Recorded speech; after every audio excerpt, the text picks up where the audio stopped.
The snow carried more silence than hope across the frozen plains of the Montana Territory.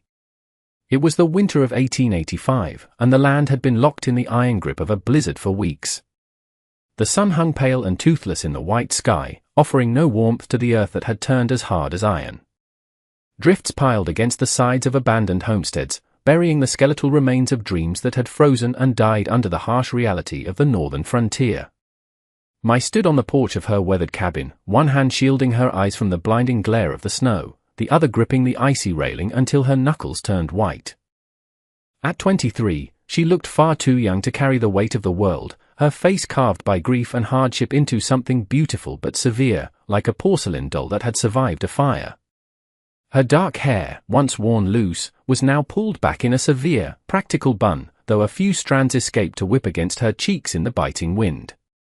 Beneath her heavy wool coat, she wore a traditional cheongsam of deep crimson silk, a garment that had traveled thousands of miles and was the last vestige of the life she had left behind.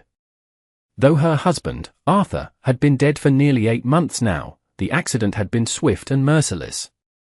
Arthur had been felling timber in the ridge when the chain snapped. They said he didn't suffer, but Mai knew that was just something people said to widows, particularly foreign ones they didn't know how to comfort. In one moment, she had gone from wife to widow, from protected to protector, with 40 acres of stubborn, frozen land and a 4-year-old son to feed. "Mama, the chickens are quiet," young Kai called from the coop, his voice high and worried. He had his father's sandy hair but his mother's almond-shaped, dark eyes. Eyes that had seen too much for a child his age. "They are just cold, Bao Bei," Mai replied, using the term of endearment instinctively, though she knew it was more than the cold. The feed was running low, and she would have to make another trip to the shed to ration what was left. Every trip into the snow felt like tempting fate. One slip, one hidden patch of ice, and Kai would be an orphan. She made her way to the coop, her boots crunching on the packed snow. The air burned her lungs as she checked the water trough, breaking the ice with a heavy stone. It was freezing over again as fast as she cleared it. Without water, the cattle would die. Without cattle, she would have nothing to sell come spring. Without money, she pushed the thought away. The 20 head of Hereford she kept were already showing ribs through their winter coats. They stood listlessly in the shelter of the trees, their breath clouding in the frigid air. She had already lost 3 calves this season, their small bodies claimed by the unforgiving freeze. Each loss was a nail in the coffin of her independence. "Mrs. Miller," a voice made her jump. Percival Finch, the bank's representative, stood at her gate, his horse puffing steam. He was a thin man, bundled in furs that looked too expensive for a simple clerk, with the predatory patience of a vulture. He always appeared when folks were at their weakest. "Mr. Finch," she acknowledged, not moving to invite him closer. "The pass is treacherous." "What brings you out?" "Concern for your welfare," he said, touching his hat in a gesture that might have seemed gentlemanly if not for the calculating gleam in his eyes as he looked at her exotic dress peeking from her coat. "The bank has been reviewing accounts, and with your husband gone, well, a woman alone, especially one not from these parts, perhaps you'd consider selling. I could arrange a fair price, enough to set you up nice in San Francisco. Maybe find your own kind." "This is my son's inheritance," she said firmly, her accent slight but present. "I will not sell." Finch's smile tightened. "The next payment is due in 2 months. Mrs. Miller, I do hope you'll have it. The winter is long, and accidents happen." He turned his horse and left. After he was gone, Mai allowed herself a moment of weakness, leaning against the frozen wood of the gate. The gossip in town was getting worse. A Chinese widow trying to run a ranch was unusual enough, but one who refused to sell to the local baron was positively scandalous. Just last Sunday, Mrs. Gable had made a point of pulling her skirts away when Mai walked into the general store, as if her heritage might be contagious. The sun was beginning its descent, painting the snow in shades of violet and bruised blue. When she spotted the rider, he appeared as a dark speck against the glowing snow, moving slowly. Both horse and man were clearly exhausted. Mai's hand moved instinctively to the Winchester rifle propped against the porch rail. Strangers were rarely good news, especially for a woman alone in the dead of winter. As he drew closer, she could make out more details. The horse was a black gelding, coat matted with ice and favoring its left front leg. The rider sat tall despite his obvious fatigue, broad shoulders bent forward, hat pulled low against the wind. His clothes marked him as a working man, heavy sheepskin coat, worn leather chaps, a scarf that covered most of his face. He stopped a respectful distance from the house, pushing back his hat to reveal a face that might have been handsome under the layer of travel grime and beard stubble. His eyes were the color of the winter sky, pale blue, almost gray. "Evening," he said, his voice rough from cold and disuse. "Name's Colton Bridger. I'm sorry to trouble you, but my horse has gone lame about 5 miles back. I was wondering if I might trouble you for a place to wait out the night. I can pay for the inconvenience." My studied him carefully. His gun belt was worn but well maintained, the mark of a man who took his protection seriously but didn't treat it as a toy. His hands rested easy on the saddle horn, gloved and steady. There was something in his manner, a quiet respectfulness despite his rough appearance, that eased her immediate suspicion. "There is a stall in the barn," she said finally. "Though it is cold. I have no extra blankets." "I'm handy with horses," Colton said. "I can manage if you've got a roof. And if you got any work needs doing, I'd be glad to trade labor for a warm meal. Been living on jerky and snow water for too long." Kai had crept onto the porch, peering around his mother's silk skirts at the stranger. Colton noticed him and touched his hat brim in a gentle greeting that made the boy duck back shyly. "Fine boy you've got there," Colton observed. "About my nephew's age." The mention of family eased another fraction of Mai's weariness. Outlaws and drifters rarely spoke of kin. "The barn is to the left," she repeated. "There is a pump inside, but you must heat the water. Supper is at sunset. Nothing fancy, just rice and stew." After 3 weeks in the drift, rice and stew sounds like a feast fit for kings. He dismounted carefully, favoring his left side in a way that suggested an old injury rather than fresh hurt. As he led his horse toward the barn, Mai noticed the careful way he moved, alert, but not aggressive. "Mama," Kai whispered, tugging at the silk of her cheongsam. "Is he staying?" "Just for supper," Mai said firmly, though something in her chest felt strangely tight as she watched the stranger disappear into the barn's shadow. The sunset painted everything in shades of gold and blood, and for a moment she allowed herself to imagine what it might be like to have help again. But that was dangerous thinking for a widow. She had learned that hope was a luxury she couldn't afford. Not when survival took everything she had. Tomorrow, the stranger would move on, and she would face another day of keeping the bank, the cold, and Thaddeus Thorne at bay with nothing but her own 2 hands. Still, as she headed inside to start supper, she found herself adding extra potatoes to the stew and checking that there was enough tea for a hungry traveler. The morning sun crept through the frosted cabin window, casting long shadows across the rough-hewn floor. Mai had been awake since before dawn. The knowledge that a stranger slept in her barn added an edge of alertness to her usual routine. She watched him through the window as he emerged from the barn, breaking the ice on the trough to wash his face. When he looked toward the house, she stepped back quickly, heat rising in her cheeks at being caught watching. "Is the man still here?" Kai asked from his small bed. "Mr. Bridger," she corrected automatically. "And yes." He fixed the hinge on the gate. A knock at the door interrupted her thoughts. She opened it to find Colton standing respectfully back from the threshold. "Morning, Mrs. Miller. I wanted to thank you for the hospitality and settle up what I owe before moving on. You mended the gate and chopped wood," Mai said. "We are square." He studied her for a moment, those pale eyes seeing more than she liked. "That roof needs work before the next heavy snow. So does the corral fence. And unless I miss my guess, those cattle need to be moved to the lower pasture where the windbreak is, or they'll freeze standing up." All true, and all things she had been putting off, lacking the strength to manage them alone. "That is not your concern, Mr. Bridger." "Could be," though he shifted his weight. "I'm not in any particular hurry. If you could use a hand for a few days, I work for food and a place to lay my head." That barn's dry enough. Mai knew she should refuse. Curtains had probably twitched in town when he rode in, but the list of repairs grew longer each day. I cannot pay wages, she said stiffly. Didn't ask for any. He settled his hat back on his head. I'll start with the roof. And so began an arrangement that Mai told herself would last only a few days. But those days stretched into a week, then two. Colton Bridger proved to be everything he had promised, a hard worker who knew his business and kept a respectful distance. He ate his meals with them but excused himself quickly after, returning to the barn.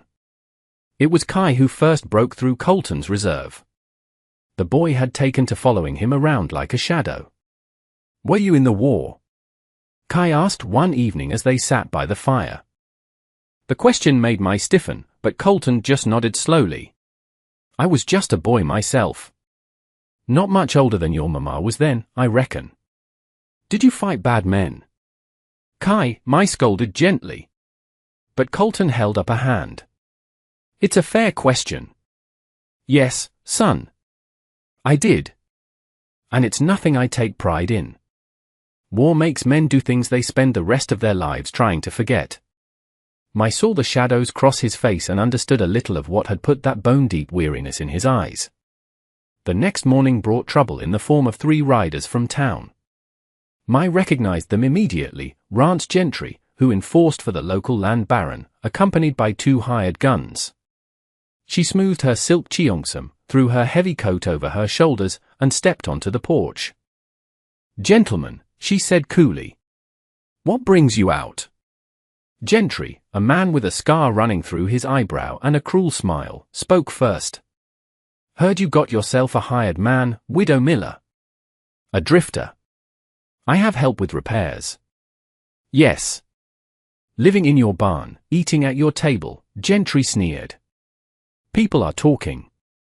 "A white man serving a Chinese woman? It ain't right." "I have yet to see a people bring hay or mend fences," Mai replied, her voice sharp as the winter wind. Gentry stepped forward, his expression darkening.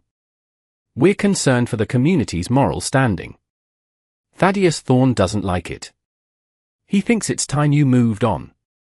"What I think," Mai began, but stopped as Colton appeared around the corner of the house, a heavy axe in his hand. "Gentlemen," Colton said mildly, but something in his stance made the men shift uneasily. "Fine morning, isn't it? I was just about to split more wood. Unless you're here to help, I'd best get to it."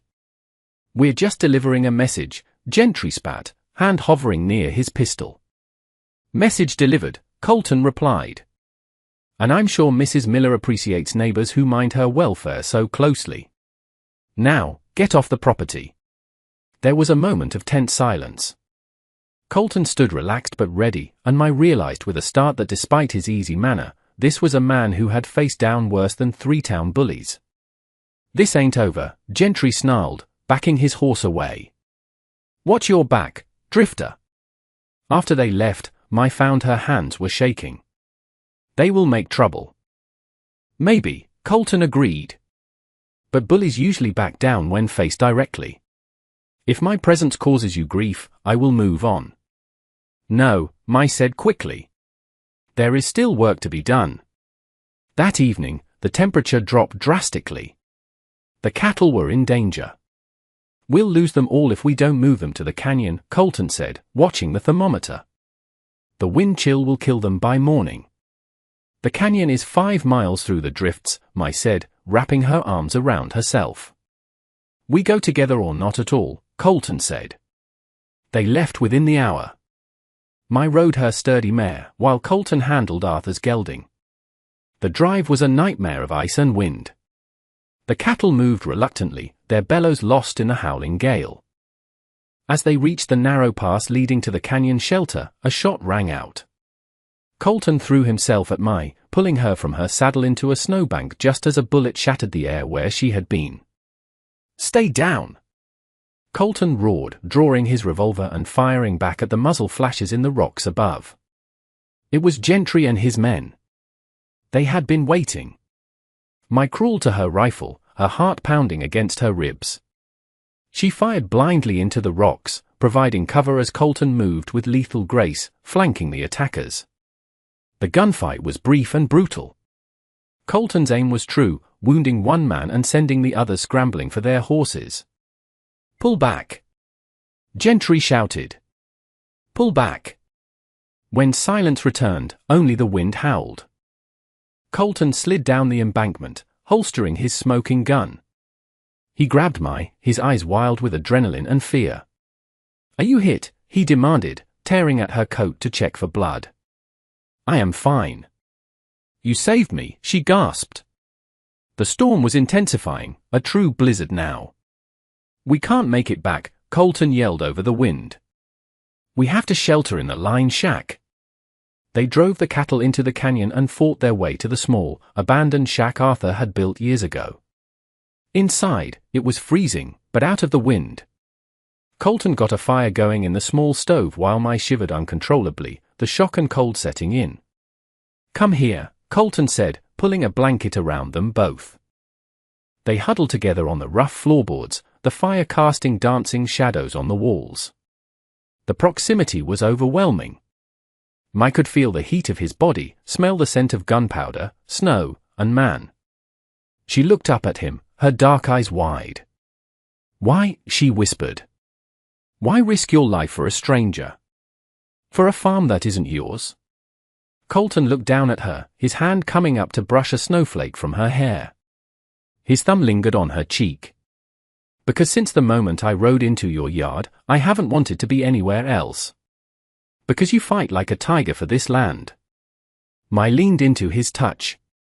"Everyone else sees a foreigner. A helpless widow. I see a queen," Colton murmured. "I see a woman who carries the weight of the world in silk and wool." The air between them crackled, hotter than the stove. The danger outside, the near-death experience, stripped away the pretenses of propriety. "Colton," she breathed. He groaned low in his throat. His lips brushed her ear, sending shivers down her spine that had nothing to do with the cold. "God help me, Mai. I've been trying to be a gentleman. But being this close to you—" "Don't be a gentleman," she whispered, turning her face to his. His mouth found hers, hungry and desperate. It was a kiss of survival, of two broken souls finding the matching pieces in the dark. He pulled her closer, his arms wrapping around her waist, pulling her flush against him. "I've driven cattle from Texas to Montana," he whispered against her lips, his voice raw with emotion. "I've seen gold in the hills and sunsets that would break your heart. But I swear to you, Mai, I'd trade 10 herds for one night inside you." The words were rough, earthy, and undeniably honest. They cut through Mai's defenses like a hot knife. She didn't want poetry, she wanted him. She wanted the man who stood between her and the wolves. "Then trade them," she whispered back. The blizzard raged outside, burying the world in white, but inside the shack, there was only fire and heat. Morning brought a break in the storm and a new reality. They rode back to the ranch in silence, but it was a comfortable silence, a shared understanding. However, as they crested the ridge overlooking the homestead, Mai's heart stopped. "Smoke! Kai!" she screamed, kicking her horse into a gallop. The barn was a smoldering ruin. The house was still standing, but scorch marks licked the side. Neighbors, Olaf Jensen and his wife, were already there, throwing buckets of snow on the steaming embers. Mai threw herself off her horse. "Kai! Where is my son?" "He is safe," Mrs. Jensen called out, stepping away from the porch where Kai was wrapped in a blanket, soot-streaked but unharmed. "We saw the smoke." "Gentry!" "We saw him riding away." Mai collapsed to her knees, clutching her son. Colton stood behind her, his face a mask of cold fury. "This ends now," he said. "They have money, power," Mai said, looking at the ruins of the barn. "We have nothing." "We have the truth," Colton said. "And we have neighbors who saw what happened." The confrontation happened 2 days later at the town hall. Thaddeus Thorne had called an emergency meeting, claiming Mai was unfit to hold the land, citing the fire as proof of negligence and her cohabitation with a drifter as moral turpitude. The courtroom was packed. Thorne sat with his lawyers, looking smug. Percival Finch sat nearby, clutching foreclosure papers. "This woman cannot manage the property," Thorne declared. "For the safety of the community and the boy, the land should be auctioned. I am prepared to buy it." "The fire was arson," Mai said, standing tall in her crimson cheongsam, a striking figure of defiance.